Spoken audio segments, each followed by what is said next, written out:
It started with an envelope, cream-colored, thick, with my name written in gold lettering that shimmered under the kitchen light. Evan picked it up first. I still remember the way he smiled, slow and satisfied, like the paper itself was proof that he'd finally made it. "They don't invite just anyone," he said. I should have been happy for him.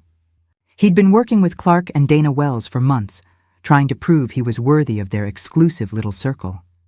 They were wealthy, powerful, the kind of couple you read about in magazines but never meet in real life. And now they wanted us to have dinner at their home. Evan called it an opportunity.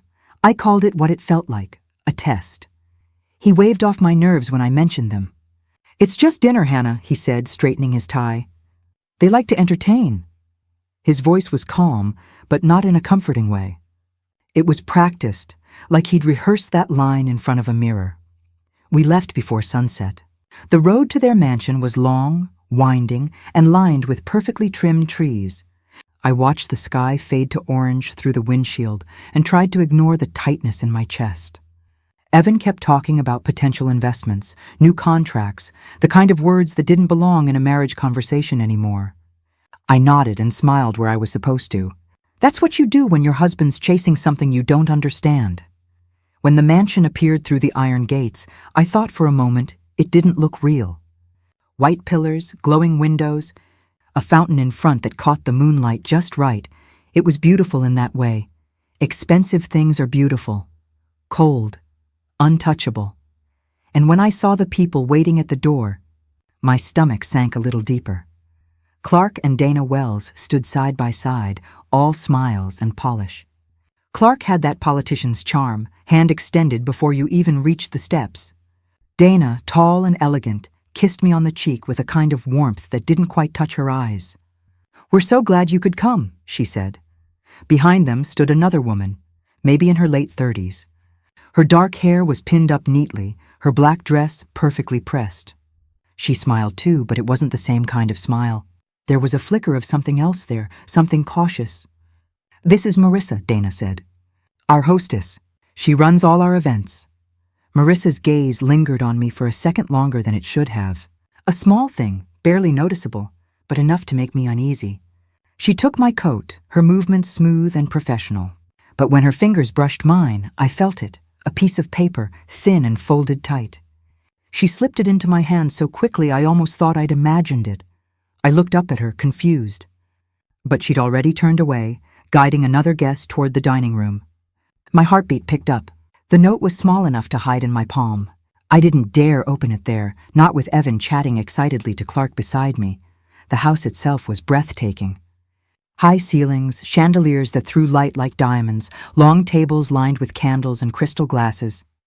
The kind of setting where you're afraid to touch anything, afraid you'll break something that costs more than your car. Dana floated between guests with practiced grace, laughing at jokes that weren't funny. Clark stood near the fireplace, drink in hand, charming the room like a showman. Evan fit right in. He was all smiles and compliments, his hand resting lightly on my back as he introduced me to everyone. I tried to keep up, to blend in, but my fingers kept curling around the note hidden in my hand. I wanted to read it, needed to know why it was given to me. But before I could, a waiter appeared beside me carrying a silver tray. "Red or white, ma'am?" he asked politely. "Red," Evan answered for me. He always did. The glass was set down in front of me, the candlelight flickering through the deep ruby liquid. I stared at it for a moment too long. Something about the color, the smell. It made my throat tighten. Across the room, Marissa stood near the dining table, her hands clasped, her eyes locked on mine. And then, so faintly that no one else could notice, she mouthed 2 words, "Don't sip." My fingers trembled.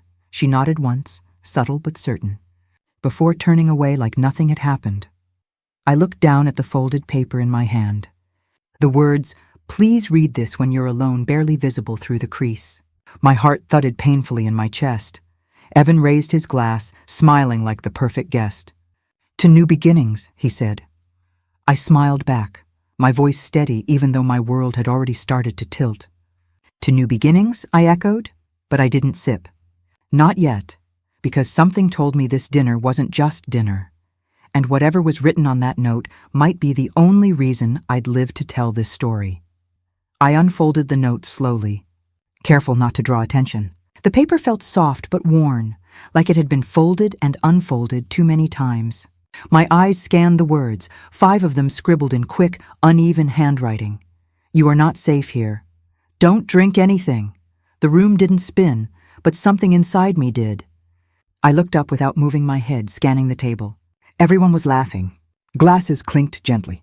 Forks scraped against fine china. No one looked like they were planning anything awful, except Marissa. She stood near the corner, watching. The moment our eyes met, she looked away quickly and disappeared into the hallway. She didn't wait for a reaction. She didn't expect one. Clark raised his glass. To new beginnings, he announced, his voice smooth and rich like the wine. Everyone followed without hesitation. Glasses lifted, smiles fixed. I brought mine to my lips, just enough to fake a sip. The scent hit me, dry, floral, expensive, but I didn't taste it. My hand trembled slightly as I lowered it. Evan leaned in. You're pale, he whispered. Are you okay? I'm fine, I said too quickly. I tucked the note into my clutch under the table. My fingers still tingled from holding it. My heartbeat felt like it had shifted into my ears. Clark was still looking at me. Not in a friendly way, not in a curious way, but in the way someone watches a locked door they expect to open. And then I noticed something strange. He didn't sip his own wine. He held the glass up, smiled, made the toast like everyone else, but the rim never touched his lips. That's when I knew. This wasn't a toast. It was a trap. From the hallway, just out of view, Marissa appeared again. Her hand moved slightly, barely enough to notice. A subtle wave. A signal, and then she was gone. I waited until no one was watching, or at least until no one seemed to be. Then I slipped out of the dining room, heels soft on the marble floor, heart thudding like I was doing something wrong. I didn't know what I was looking for. I only knew I needed to follow Marissa. She hadn't just warned me. She'd invited me to understand something more. The hallway was long and quiet. Dim lights glowed from sconces shaped like golden leaves. Everything smelled like polished wood and roses. Everything was too perfect. I pushed open a side door and stepped into the kitchen. It was spotless, gleaming countertops, stacked white plates, herbs hanging like decorations. Marissa stood by the sink. Her hands moved fast. She didn't hear me at first. She was pouring something down the drain. White powder swirled in the water. When she turned and saw me, she flinched. Then her eyes softened. She didn't speak for a second, just looked at me like she'd hoped I would come. What is this? I asked quietly. My voice barely worked. She glanced over her shoulder. I can't talk long, she said. Her voice was low, flat, terrified. They can't know I told you. I stepped closer. There was a torn packet on the counter. The same white powder dusted the edge. You were right not to drink, she said. Her hands shook as she wiped the sink. Clark said, She'll never wake up if she drinks it. My skin went cold. Every sound in the house felt louder now. Voices, laughter, a clink of silver. It all sounded wrong. Before I could ask anything else, I heard footsteps. Heavy, familiar ones. Hannah? Evan's voice echoed down the hallway. I turned slowly, heart racing, hands frozen at my sides. Evan stood in the doorway, one eyebrow raised. He wasn't angry. He wasn't confused. He was smiling, but it was the kind of smile that didn't touch his eyes. The kind you wear when you already know the answer, and you're just waiting to hear the lie. I was just complimenting the chef, I said, forcing a small laugh. My voice cracked on the last word. Marissa nodded quickly, too quickly. She loved the rosemary, I cut in. Evan stepped inside, his shoes too quiet against the tile. He looked between us, first me, then Marissa, then back to me. His hand landed gently on the small of my back. Gentle but not warm. Let's not keep them waiting, he said. We walked back down the hall. His hand never left my back. It was light, but I could feel the pressure in every step. Inside the dining room, nothing had changed. Candles still flickered. Dana laughed at something Clark said. Everything was normal, too normal. But then I saw it. On the table, beside my untouched wine glass, was another one. A fresh pour. My glass had been switched. I looked at Evan. He sat down calmly, lifted the new glass, and brought it to his lips. He took a slow, deliberate sip, then smiled at me like he'd just passed a test. Across the table, Dana's smile cracked for the first time. Her eyes flicked from the glass to Evan's face, and then something flickered across her expression. Fear, not confusion. No surprise, just pure, wide-eyed fear. The sound came first, sharp, sudden, shattering. Evan dropped his wine glass. It hit the floor in slow motion, exploding into crystal pieces across the marble. He staggered back in his chair, one hand at his throat. The color drained from his face so fast it looked like someone had pulled a plug. I didn't move. Couldn't. Clark stood up fast. "Someone call an ambulance!" he shouted. His voice was urgent, loud, but not panicked. Dana didn't move. She just stared at Evan, frozen, like her feet were stuck to the floor. Her lips were parted. Her eyes were wide. My chair scraped as I stood. I rushed to Evan, kneeling beside him. His breathing was shallow. His lips were turning pale. "Evan," I whispered. "Look at me." His eyes blinked slowly. He couldn't speak. Marissa ran in with a towel, but Clark snapped, "Don't touch him!" His voice was sharp, angry, not scared. Angry. That's when it hit me. The wine wasn't just wine. It had been meant for me. Evan had switched the glasses. He thought he was being careful, thought he was being smart, but now he was the one collapsing in the middle of a perfect dinner party. I looked up, and Clark was already watching me. His voice was low, cold, just loud enough for me to hear. "You were supposed to drink it." I sat on the foyer bench, my legs too weak to stand, watching the front lawn lights flicker as the party thinned. The marble steps reflected the night sky and the flicker of candles still burning inside. I held Evan's hand. His fingers were cold, limp. His face had gone pale as driftwood. Clark hovered nearby, phone in hand, pacing the drive.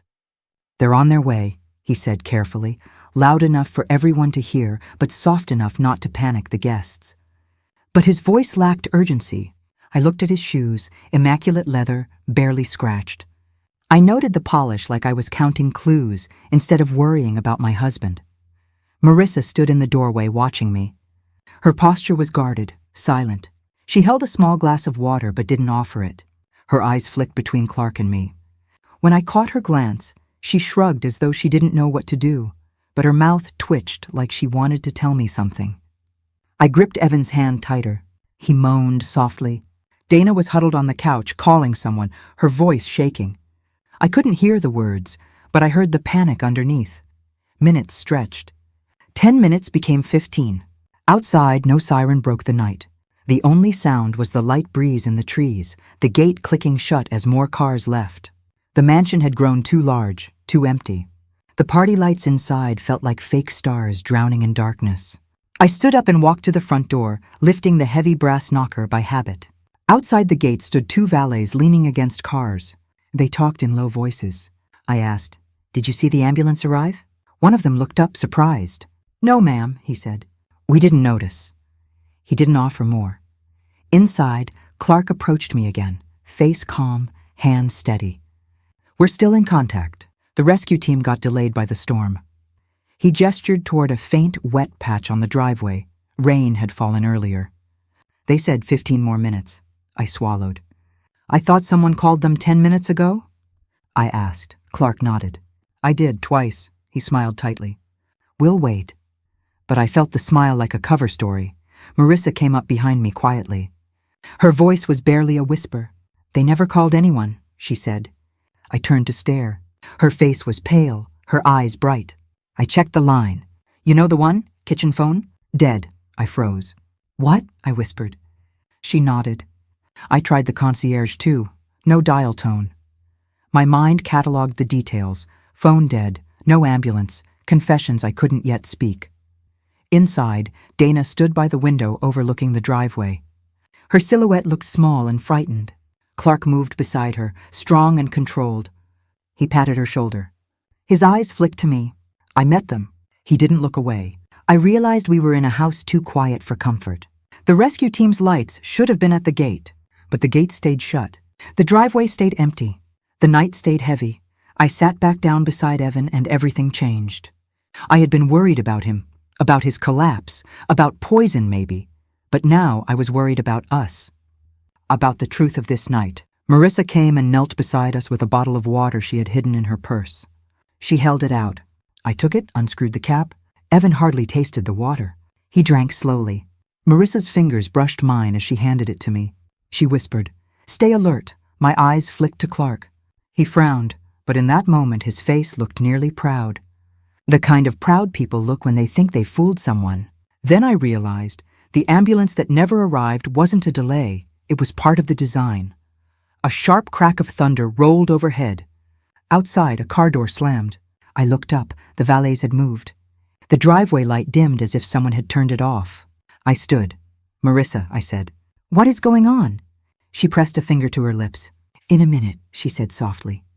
"Go back inside." Reluctantly, I followed Clark's direction and moved into the great hall.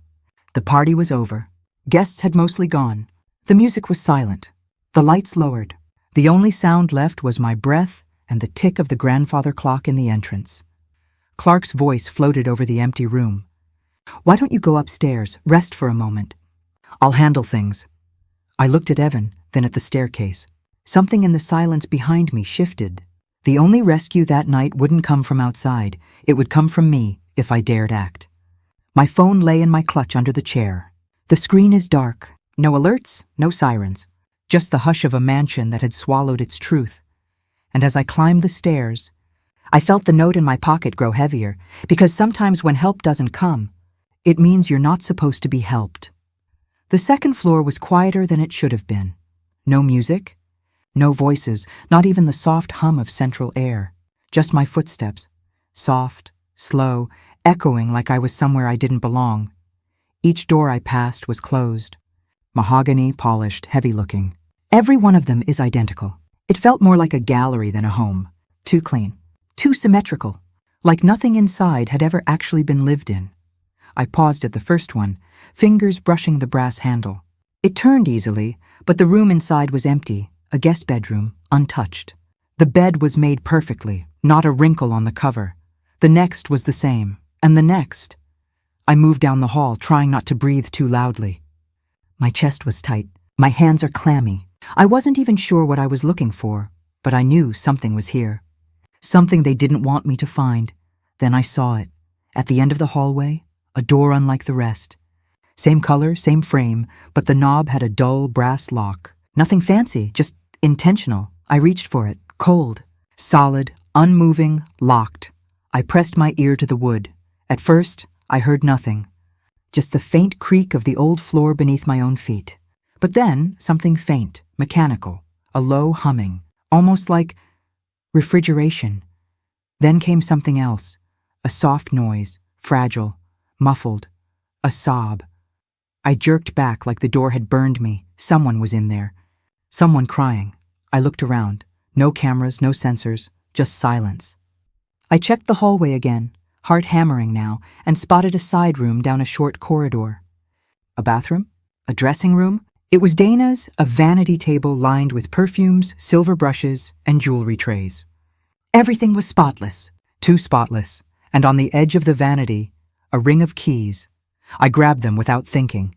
The metal clinked softly, each key labeled with a tiny tag: office, cellar, pantry, and one. In clean block letters: storage, restricted. I turned around. Dana stood in the doorway. Her dress shimmered in the dim hallway light. Her makeup was perfect. Her eyes weren't.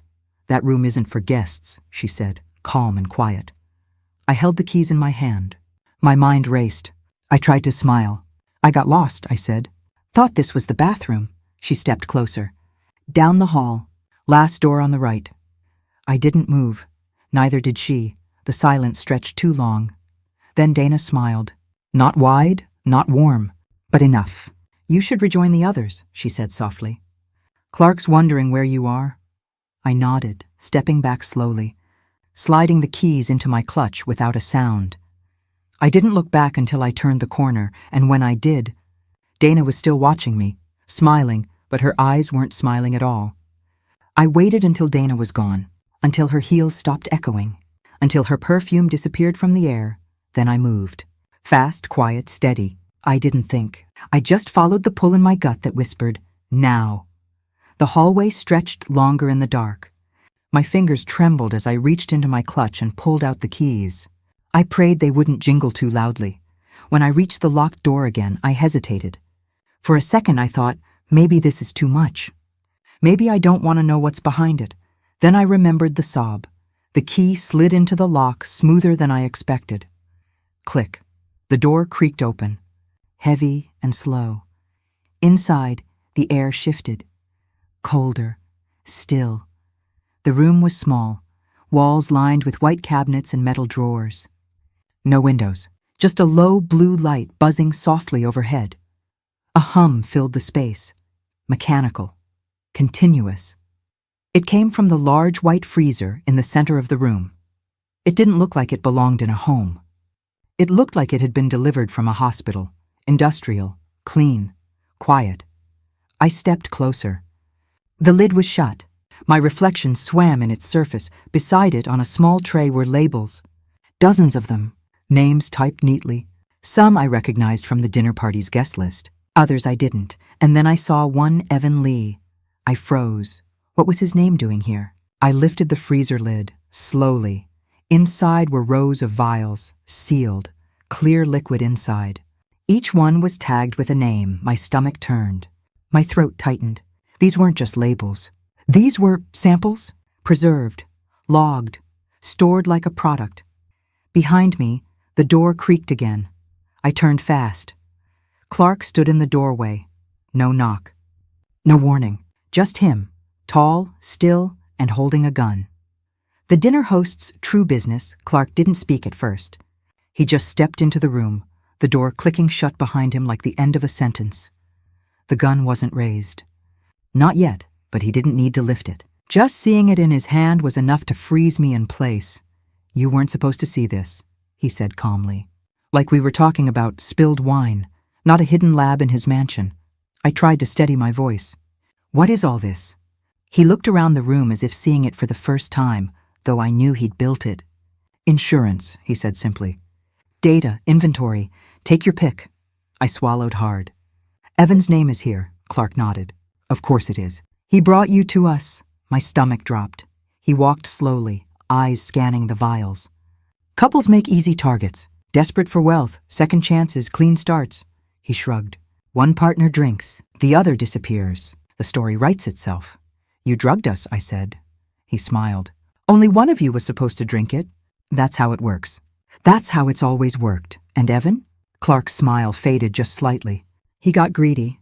Thought he could cut a side deal with someone else. Dana found out, my breath caught." She switched the glasses. "Smart woman," he said. "Deadly when crossed." He stepped closer, gun still low, voice even. "Now you've seen too much. So here's what happens next." I backed toward the counter, one hand behind me. "You'll finish what he started." The gun twitched in Clark's hand. His finger hovered near the trigger, but he wasn't in a rush. He was calm, certain, like he'd done this before. My back hit the edge of the steel counter. Cold, unforgiving. I could hear the freezer still humming behind me.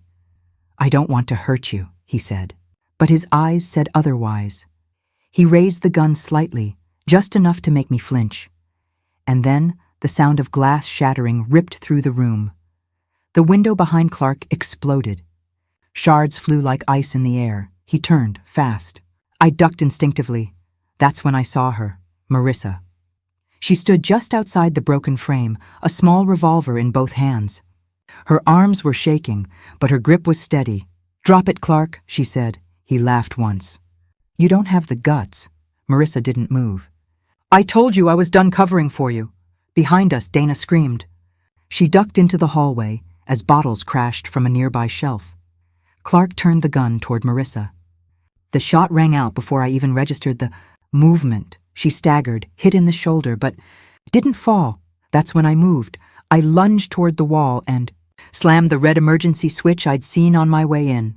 An alarm blared, shrill and jarring, slicing through the quiet like a blade. Clark cursed.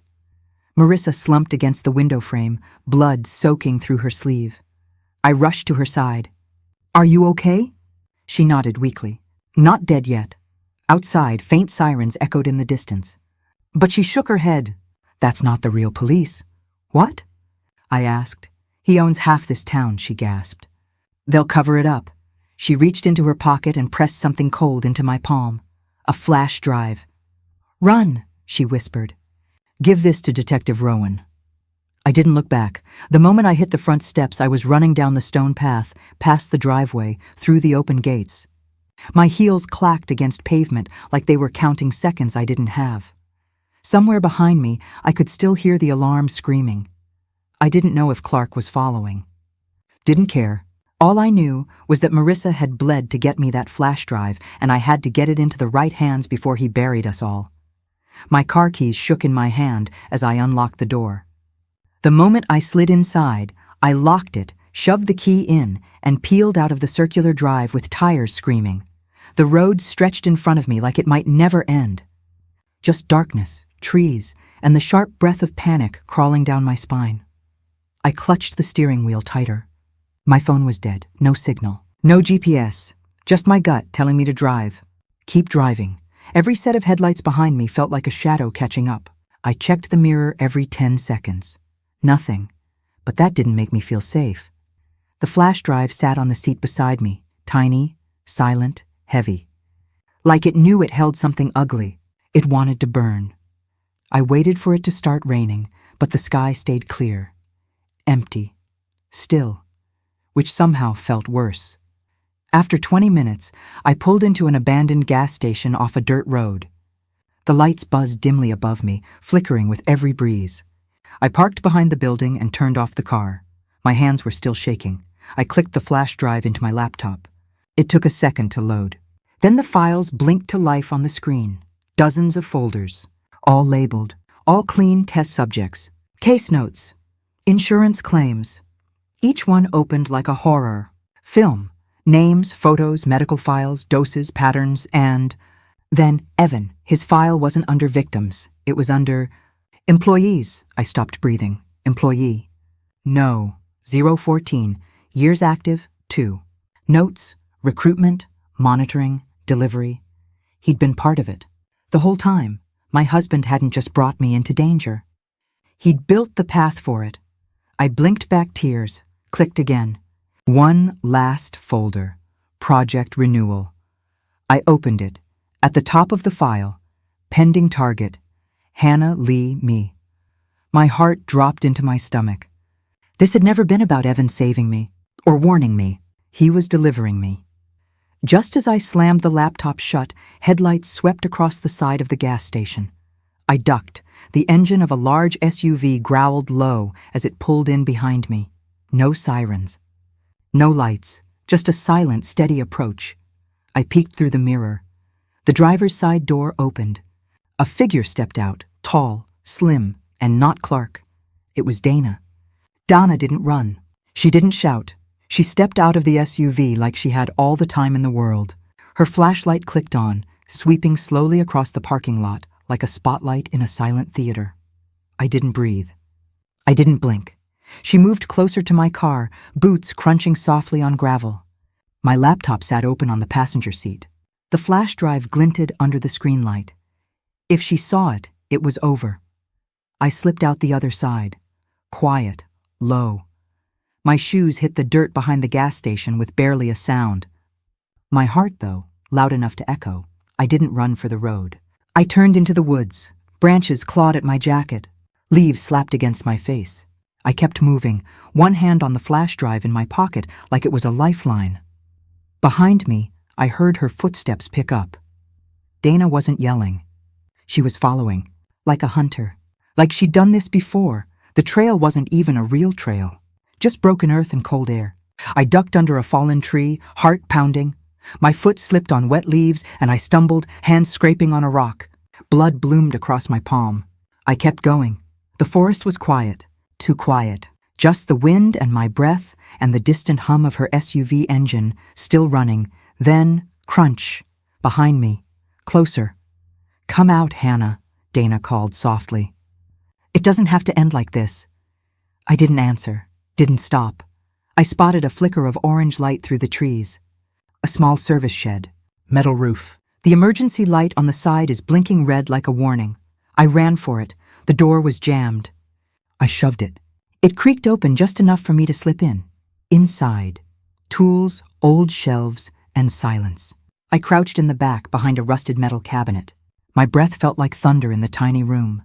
Then the light outside shifted. She was here. The door creaked again, slow. A flashlight beam swept across the floor. Up the wall, over my knees. I didn't move. Dana's voice was calm. "You think I didn't know he'd choose you next?" She stepped fully inside. I read the files too. "Evan was going to leave me for you. After everything I did for him." Her footsteps moved closer. She wasn't holding a gun, just her phone. Its flashlight lit her face from below. "I was always the cleanup girl," she whispered. "Now it's your turn." I stood slowly. "I didn't take him from you," I said. "He betrayed both of us." Her face twitched. The flashlight shook slightly. "I don't care," she said. "Only one of us walks out." Rain had started, light at first. Just a whisper on the shed's tin roof. It hissed down in sheets now, wrapping the scene in a strange, moody silence. I could barely hear my own heartbeat, even though it thundered in my chest. Dana's flashlight beam flicked across my face. Her expression was unreadable. She looked tired.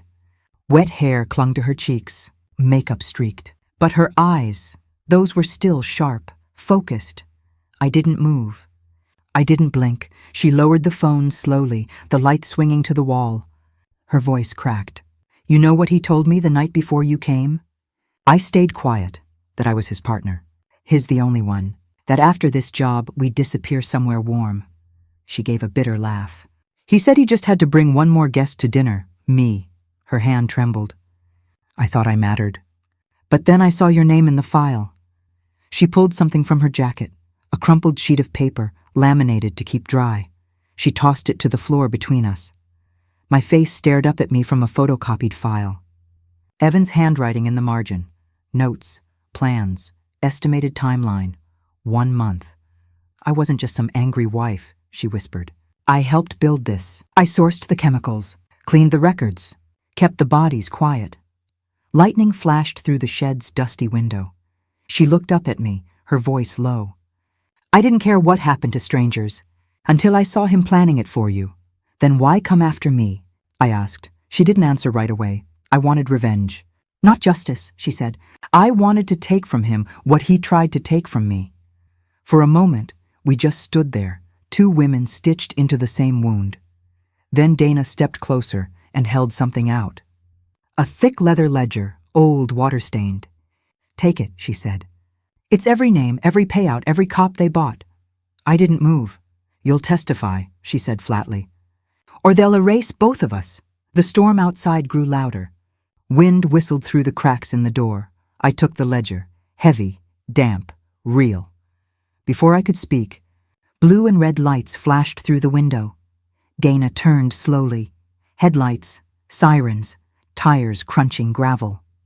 We both stared as a patrol car slid to a stop in front of the shed. For once, she didn't smile. Her voice was quiet. "If those aren't real cops, we're already dead." The patrol car doors slammed in unison.